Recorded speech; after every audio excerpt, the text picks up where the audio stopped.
Monsieur le ministre, Madame la Présidente, mes chers collègues, c'est à regret que je me tiens ici pour défendre cette motion de rejet préalable du projet de loi autorisant la ratification de l'accord de coopération entre la France et les États membres de l'Union monétaire ouest-africaine. Vous avez fait un lapsus, Monsieur le ministre, vous avez dit l'Union économique et monétaire, ce qui n'est pas tout à fait la même chose. Regret parce que j'aurais aimé croire qu'une réforme du franc CFA, initialement appelée, souvenons-nous, franc des colonies françaises d'Afrique, ne l'oublions pas, aurait pu être l'occasion d'un débat approfondi entre tous les pays concernés et d'un véritable changement en profondeur de nos relations économiques et politiques avec les pays de l'Afrique de l'Ouest francophone. Pourtant, rien ne s'est passé comme ça. Sur le fond, cette réforme n'a pas été faite pour changer quoi que ce soit. Sur la forme, la méthode pour mener cette réforme confirme la condescendance de la France vis-à-vis de ces pays. Car pour ne rien changer, pas besoin de concertation. Personne n'était au courant de l'annonce de la réforme en décembre 2019 par Emmanuel Macron à Abidjan. Seul son acolyte ultralibéral, Alassane Ouattara, en avait connaissance. Lui qui a été mis en place par les chars français en 2011 et qui est le champion de toute catégorie de la multinationale Afrique à forte composante française. Lui qui vient d'ailleurs de s'arroger un troisième mandat inconstitutionnel au moyen d'une répression implacable des opposants. Quant aux partenaires de l'Union monétaire de l'Ouest africain, l'UMOA, qui gère le franc CFA, à savoir le Bénin, le Burkina Faso, la Côte d'Ivoire, la Guinée-Bissau, le Mali, le Niger, le Togo et le Sénégal, ils n'étaient même pas informés. Pas plus que le gouverneur de la Banque centrale des États de l'Ouest africain qui pilote cette monnaie. Lorsqu'Emmanuel Macron a expliqué le sens de la réforme en décembre dernier à Abidjan, il a dit, je cite, « J'ai souhaité pouvoir mettre à plat l'ensemble des sujets pour écrire une page nouvelle de notre histoire commune. » Fin de citation. L'idée ne lui a donc pas été soufflée par les États membres de l'UMOA, comme on veut bien nous le faire croire encore ce matin. C'est encore et toujours Jupiter qui a décidé seul. Or, un changement de monnaie, si l'on respecte un tant soit peu les peuples concernés, aurait dû être un chantier démocratique, transparent et ouvert, quitte à être long. Prenons notre exemple. En 1992, lorsque la communauté européenne a choisi de devenir l'Union européenne et de passer à l'euro, il y a eu un référendum en France. Il posait bien l'enjeu du passage à la monnaie unique, 7 ans plus tard, avec un calendrier précis. Peu importe ce que l'on pense du résultat, mais force est de constater qu'au moins, sur la méthode, les choses étaient plus démocratiques. Ici, que nous propose-t-on ? La ratification d'un accord de coopération seulement. Même pas le calendrier de mise en place de l'ECO. Et même, l'ordre de ratification est suspect. Pourquoi la France est-elle le premier pays à ratifier cet accord ? Pourquoi, en toute logique, ne pas avoir attendu la ratification des autres pays directement concernés pour terminer par la France ? Notre Parlement aurait de ce fait pu tenir compte des débats démocratiques dans les pays directement concernés par cette réforme. Logique, non ? Question de méthode. Cette réforme est par conséquent un non-sens complet. Cela justifierait à elle seule que l'on rejette ce texte. Mais vous avez encore la possibilité de le faire. Parce qu'il ne faut pas oublier que l'on parle de quelque chose qui est absolument fondamental. On parle de monnaie, c'est-à-dire d'une institution politique et économique. C'est la monnaie qui permet à une zone de déterminer et de piloter son économie pour obtenir des résultats de développement précis. Et qu'en est-il de cette réforme du franc CFA ? Va-t-elle permettre de piloter ces taux de change pour permettre de favoriser ses exportations ou ses importations ? Va-t-elle laisser aux pays de la zone le choix de s'adosser à une monnaie plutôt qu'une autre ? Va-t-elle permettre de piloter son inflation, ses taux d'intérêt, le poids de sa dette, et j'en passe ? Eh bien non, rien ne changera. Le lien ombilical du franc CFA avec la zone euro va perdurer. Il s'agit de la parité arrimée uniquement à l'euro, la liberté des transactions et la convertibilité illimitée entre les deux monnaies. Ce triple lien permet à toute multinationale qui fait du commerce dans la zone monétaire du franc CFA de bénéficier d'une sécurisation de ses investissements sur le long terme grâce à la parité franc CFA-euro, de convertir ses profits réalisés en franc CFA vers l'euro, puis de rapatrier ensuite ses capitaux vers la zone euro. Prenons simplement La parité fixe euro-franc CFA, pour ceux qui travaillent en euros, aucun problème, on est d'accord. Mais quand vous avez des secteurs entiers qui travaillent en dollars, c'est très compliqué. L'euro varie tous les jours face au dollar, et donc le franc CFA varie tous les jours face au dollar. Et lorsque les taux de change dollar-euro varient trop, des secteurs économiques entiers, on a connu ça, nous, avant le passage à l'euro, peuvent perdre leur compétitivité du jour au lendemain. L'Agence française de développement avait d'ailleurs tiré la sonnette d'alarme il y a quelques années en indiquant que la parité fixe avait été l'un des principaux facteurs de l'effondrement du secteur du coton au Burkina Faso. Tenons les leçons d'histoire. Il pourrait donc être dans l'intérêt de certains pays dont les secteurs travaillent avec d'autres monnaies que l'euro de s'arrimer à d'autres monnaies. Le système du franc CFA favorise donc le lien entre zone euro et zone CFA. Cela entrave le commerce entre les membres de l'UMOA et également avec la CEDEAO.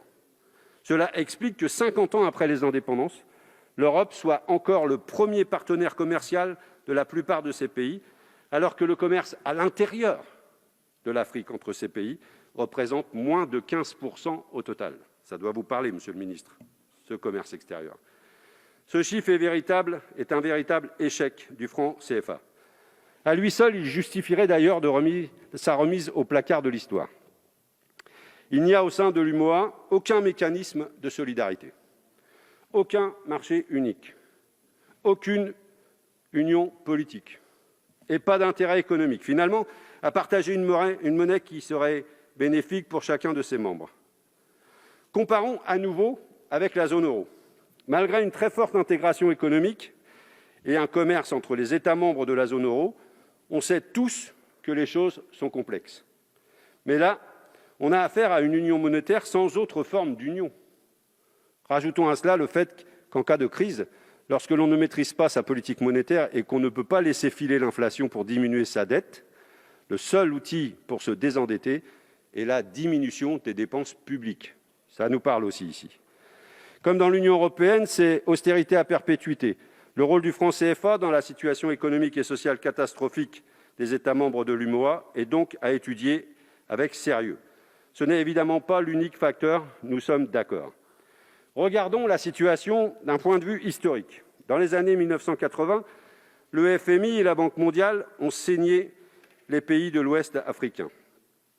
Les fameux plans d'ajustement structurel ont détruit ces États en pleine construction, avec la complicité d'ailleurs du Club de Paris. Ils les ont rendus dépendants des cours des matières premières. Ils ont obligé à tout privatiser et à réduire au maximum les dépenses publiques et ont promis un renouveau économique qui n'est jamais arrivé. Évidemment, ces cures d'austérité n'ont jamais fonctionné. L'endettement des pays est donc resté très élevé. Mais avec le franc CFA, il n'a pas été possible de jouer sur l'inflation pour se désendetter. Les pays ont donc continué à diminuer leurs dépenses publiques à des niveaux totalement inacceptables pour leur population, et c'est d'ailleurs ce qui fait qu'ils sont en crise aujourd'hui. Des systèmes éducatifs totalement dégradés, des systèmes de santé inefficaces, des salaires des fonctionnaires si faibles qu'ils ne peuvent empêcher la corruption. Face à ces situations, l'aide publique au développement ne suffit pas à remonter la pente. Pauvreté, inégalités qui explosent, chômage de masse, désespoir de millions de jeunes et exil contraint. Et le pire, c'est que même avec l'aide publique au développement, la zone CFA est encore perdante. Tous les pays de l'UMOA sont dans la liste prioritaire de l'Agence française du développement.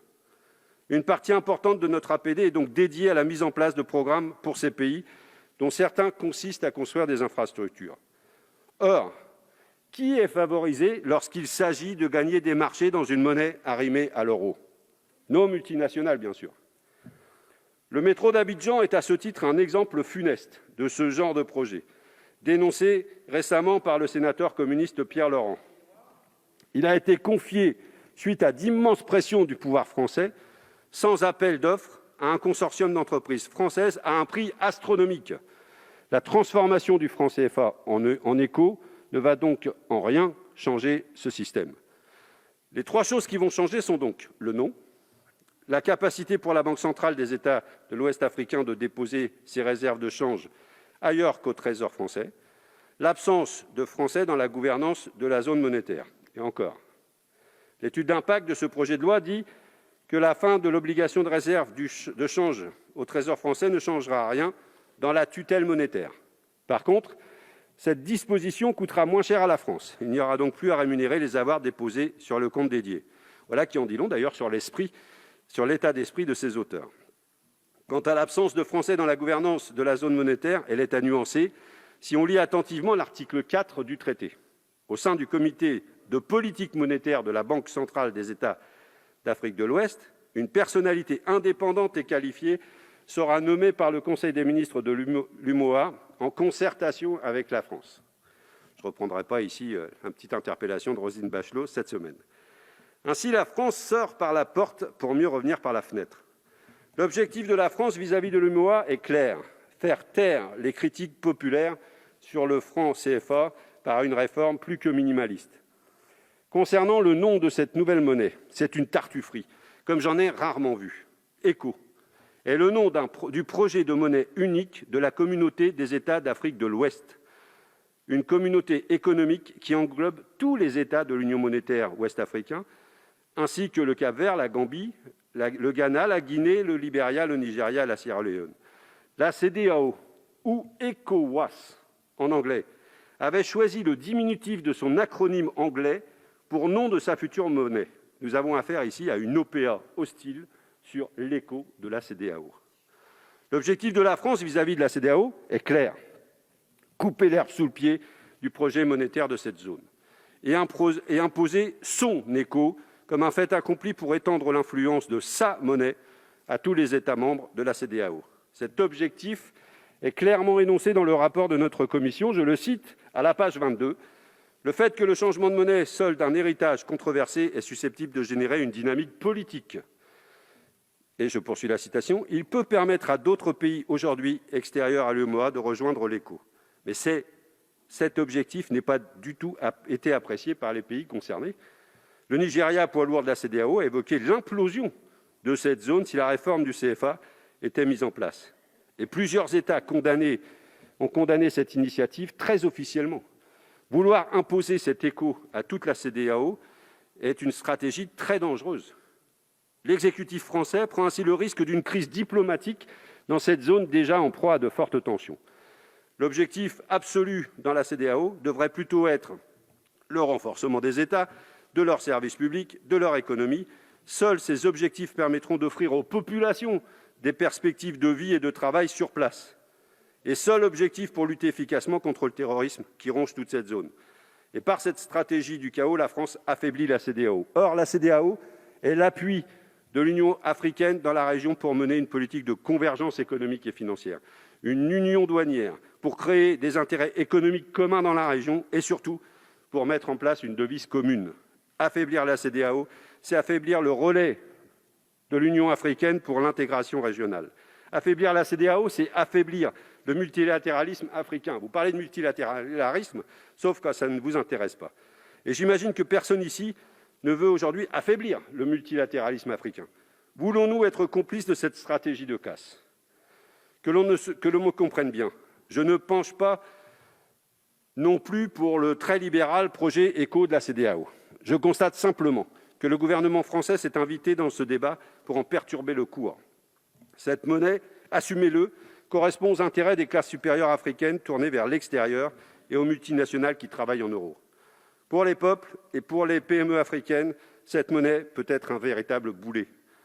Votre majorité défend les intérêts des classes aisées et des multinationales en toutes circonstances et en tout lieu. Nous, députés communistes, nous opposons à cette réforme précisément parce qu'en toutes circonstances et en tout lieu, nous défendons les plus précaires, les peuples. Et pour cela, il faut un véritable renouvellement.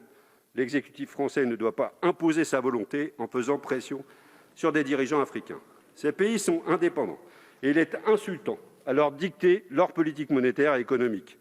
Cela ne fait qu'alimenter le sentiment anti-français.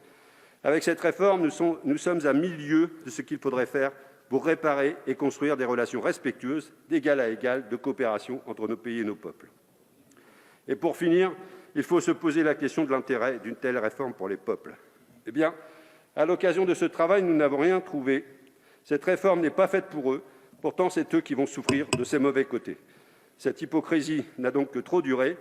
Il faut rejeter ce texte et repartir à zéro. Vous en avez tout de suite la possibilité et entamer un véritable processus démocratique. Je vous invite à soutenir ce rejet. Merci, monsieur le député.